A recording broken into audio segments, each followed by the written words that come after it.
इतिहास में पहली बार ऐसा हुआ है कि अमेरिकी डॉलर के मुकाबले भारत के रुपये ने इतना निचला स्तर छू लिया है। तो क्या है इसके कारण? किस वजह से ऐसा हुआ है? क्या आपकी जेब पर भी इसका असर पड़ सकता है? तो चलिए। तो hello everyone, welcome to Mastura IAS. So आज की वीडियो में हम इसी के ऊपर बात करने वाले हैं। तो चलिए अपनी वीडियो को स्टार्ट करते हैं।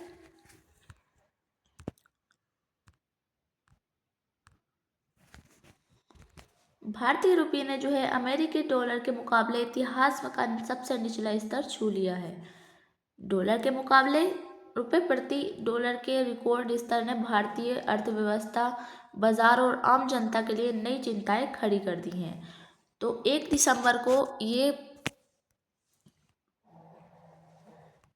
जो खबर आई थी वो 1 दिसंबर को आई थी। डॉलर के मुकाबले में जो था 89.83 के स्तर पर आ गया था। कुछ हफ्तों पहले जो था ये रिकॉर्ड 89.49 के लेवल पर जो था इसने रिकॉर्ड लो बनाया था। तो 1 दिसंबर को ये न्यूज़ आई थी कि जो भारत का रुपया है तो उसने अमेरिकी डॉलर के मुकाबले जो था इतिहास में का सबसे निचला स्तर छू लिया है। तो इसके डॉलर के मुकाबले जो था 90 रुपये प्रति डॉलर के रिकॉर्ड स्तर ने जो था भारतीय अर्थव्यवस्था, बाजार और आम जनता के लिए नई चिंताएं खड़ी कर दी थी। मतलब कि इससे क्या आम जनता को भी इससे कोई नुकसान होगा, इससे क्या असर पड़ेगा, इन सबको इससे जो है सबको आम जनता को जो है चिंताएं हो गई थी, चिंताएं खड़ी कर दी थी इस बात ने। इस गिरावट के पीछे कई घरेलू और वैश्विक कारण हैं, जिनमें व्यापार घाटा, विदेशी निवेश का बाहर जाना, आरबीआई की सीमित दखल और वैश्विक आर्थिक माहौल शामिल हैं।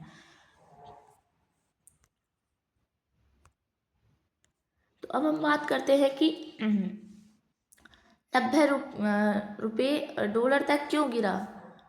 डॉलर के मुकाबले 90 रुपये तक क्यों गिरा, प्रमुख कारण क्या है? तो चलिए हम इसके ऊपर नज़र डाल लेते हैं। तो सबसे पहले आता है कि रिकॉर्ड व्यापार में घाटा हुआ है। तो अक्टूबर में भारत का मर्चेंडाइज ट्रेड डेफिसिट 41.68 अरब तक पहुंच गया। आयात में भारी वृद्धि हुई, सोना, कच्चा तेल, इलेक्ट्रॉनिक्स आदि ज़्यादा खरीदे गए।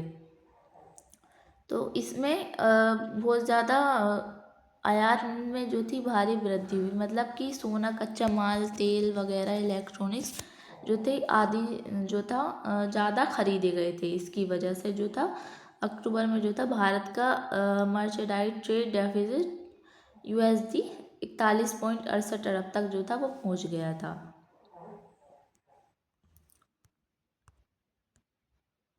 निर्यात जो था वो गिरा, जिससे डॉलर की मांग बढ़ी और रुपये पर भारी बड़ा पड़ा। जो निर्यात था वो गिर गया, जिससे कि मतलब जो यहाँ से जो माल जाता था वो उसका निर्यात गिर गया, जिससे कि डॉलर की जो मांग थी वो और ज़्यादा बढ़ गई और रुपये पर भारी दबाव पड़ने लगा, मतलब कि पड़ा। और अब बात कर लेते हैं कि विदेशी निवेशक लगातार पैसा क्यों निकाल रहे हैं। तो विदेशी पोर्टफोलियो निवेशकों ने इस साल 1.47 लाख करोड़ से अधिक भारी बिकावली की है। मतलब कि विदेशी निवेशियों ने जो था 1.47 लाख करोड़ से अधिक जो था पैसा निकाला है। तो जिसकी वजह से जो है रुपये में जो है इतनी गिरावट आई है। शेयर और ब्रांड बाजार में विदेश निवेश की कमी से भारत की डॉलर की सप्लाई घटी। जो भारत में डॉलर की सप्लाई थी वो घट गई है और शेयर और ब्रांड बाजार में विदेशी निवेशक की जो थी कमी हुई थी। इसकी वजह से भारत में जो थी डॉलर की सप्लाई घट गई। और जो विदेशी निवेशक हैं तो वो लगातार पैसा निकाल रहे हैं।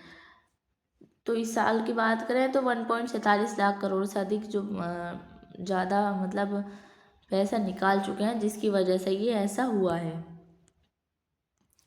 डॉलर की कमी रुपये में गिरावट और तेज। डॉलर की कमी से जो था रुपये में और भी ज़्यादा गिरावट देखने को मिली है। डॉलर की वैश्विक मजबूती क्या है? तो वैश्विक स्तर पर डॉलर मजबूत हुआ है, जिससे कि सभी उभरती अर्थव्यवस्थाओं की मुद्राओं में दबाव आई है। मतलब कि जो है डॉलर का स्तर जो है ऊंचा हो गया है, और भारत के जो रुपया है उसका स्तर जो है इतना नीचा हो गया है। तो इसमें जो है जिससे सभी उभरती अर्थव्यवस्थाओं में मुद्राओं में जो थी वो दबाव आ गया है। अमेरिकी ब्रांड यील्ड में तेजी और निवेशकों का सुरक्षित निवेश की ओर झुकाव भी कारण है। मतलब कि अमेरिका का जो ब्रांड है यील्ड में तेजी से निवेशकों का सुरक्षित निवेश, तो उस पर ये भी इसका कारण है। आरबीआई की सीमित दखल, तो इसके बारे में बात करें तो आमतौर पर आरबीआई तेजी से दखल देकर रुपये का जो स्तर है वो स्थिर करने की कोशिश करता है। इस बार आरबीआई की दखल सीमित है, जिसका सीधा असर रुपये की गिरावट में जो था वो दिखा। तो आरबीआई ने इस बार जो था वो ज़्यादा सीमित दखल दी है, जिससे कि जो उसका असर है तो वो रुपये की गिरावट में देखने को मिला है। बाजार में संदेश गया कि केंद्रीय बैंक रुपये को खुद ही बाजार से स्थिर होने देना चाहता है। तो मतलब कि बाजार में ये संदेश गया कि जो केंद्रीय बैंक है तो वो रुपये को खुद ही बाजार से स्थिर मतलब होने देना चाहता है, मतलब कि खुद ही अपने स्तर पर गिरने या फिर उठने देना चाहता है। अब हम बात करते हैं कि भारत और अमेरिका ट्रेड डील में देरी क्यों हुई। तो भारत और अमेरिका के बीच प्रस्तावित ट्रेड समझौते पर अनिश्चितता बनी हुई है। मतलब कि जो मतलब व्यापार समझौते पर जो था अनिश्चितता बनी हुई है। इससे विदेशी बाजारों में जो था भारत के प्रति निवेशकों का भरोसा थोड़ा कमज़ोर पड़ गया है। तो इससे जो था विदेशी से जो भी मतलब निवेशक थे तो उनका जो भरोसा है वो भारत पर कमज़ोर हो गया है। जो अमेरिका और भारत की जो डील में जो थी वो देरी हो रही है, उसकी वजह से ये कारण देखने को मिले हैं। तो अब हम बात कर लेते हैं कि इस रुपये की गिरावट का असर आम लोगों पर भी पड़ेगा या नहीं पड़ेगा। इन सब चीज़ों के बारे में हम आगे देखने वाले हैं। तो इससे जो है महंगाई बढ़ने का खतरा होगा। आयातित सामान जैसे पेट्रोल, डीजल, मोबाइल, लैपटॉप, दवाइयाँ सब जो है महंगी हो सकते हैं। ये सब जो है महंगे हो सकते हैं क्योंकि जो था रुपये का स्तर जो था इतना नीचे पहुंच गया है। तो इससे जो है महंगाई बढ़ने का खतरा हो सकता है। रुपया कमज़ोर सीधे तौर पर महंगाई को बढ़ाता है। अगर रुपया कमज़ोर होता है तो वो सीधे तरह से जो है महंगाई को बढ़ाता है। विदेश यात्रा और स्टडी महंगी। अब विदेश यात्रा करेगा कोई तो वो महंगी हो जाएगी, और स्टडी भी जो है वो महंगी हो जाएगी। डॉलर महंगा होने से विदेश यात्रा का खर्च बढ़ जाएगा। डॉलर इतना महंगा हो गया कि जिससे कि जो विदेश में जो पढ़ने वाले बच्चे हैं, वो विदेश में जाने वाले बच्चे हैं या कोई है यात्रा करने वाला, तो उसका खर्चा जो है बढ़ सकता है। विदेश की यूनिवर्सिटी फीस, रहने खाने और अन्य खर्चे भी बढ़ेंगे। जैसे कि विदेश की यूनिवर्सिटी की फ़ीस जो है वो और भी ज़्यादा बढ़ जाएगी। रहने खाने की जो अन्य खर्च है वो भी और भी ज़्यादा बढ़ बढ़ जाएंगे। ये सब कारण हमें देखने को मिल सकते हैं। कंपनियों की लागत बढ़ेगी।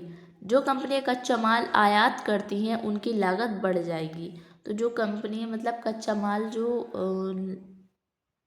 मतलब कि आयात निर्यात करती हैं तो उनकी जो लागत है वो बढ़ जाएगी। इससे बाज़ार में उत्पादन महंगे हो जाएंगे। इससे जो है जो बाज़ार में बिकने वाले कोई भी उत्पादन हो, कोई भी सामग्री हो, सारी जो है महंगी हो सकती है। शेयर बाज़ार पर असर। एफबीआई की बिकवाली जारी रहने से शेयर बाज़ार पर दबाव बढ़ सकता है। मतलब कि जो लगातार भारत से पैसा निकाल रहे हैं निवेशक, तो उससे जो है शेयर बाज़ारों पर भी जो है असर पड़ सकता है। निवेशकों में जो है अनिश्चितता बने रहने की संभावना है।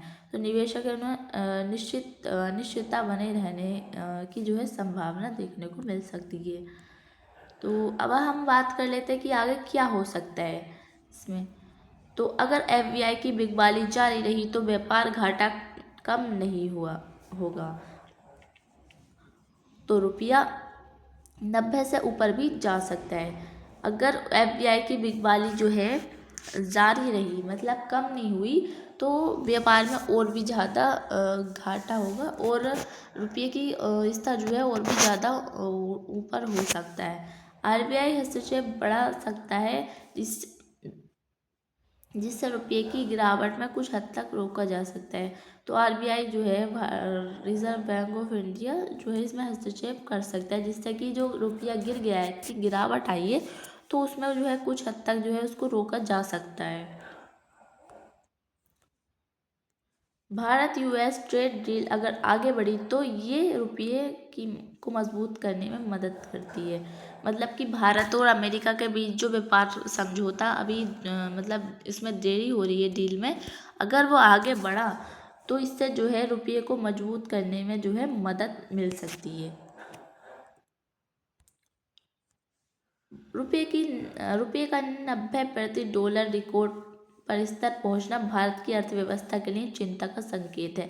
तो भारत का रुपये का स्तर 90 प्रति डॉलर जो है पहुंच गया है, तो जिससे कि भारत की अर्थव्यवस्था के लिए ये चिंता का विषय है। बढ़ता व्यापार घाटा, विदेशी निवेश की कमी, डॉलर की मजबूती, आरबीआई की सीमित दखल इसके प्रमुख कारण हैं। इसके प्रमुख कारण की बात करें तो ये विदेशी निवेश की कमी, डॉलर की मजबूती और आरबीआई की जो सीमित दखल है, तो ये सब जो है इसके प्रमुख कारण देखने को मिल रहे हैं।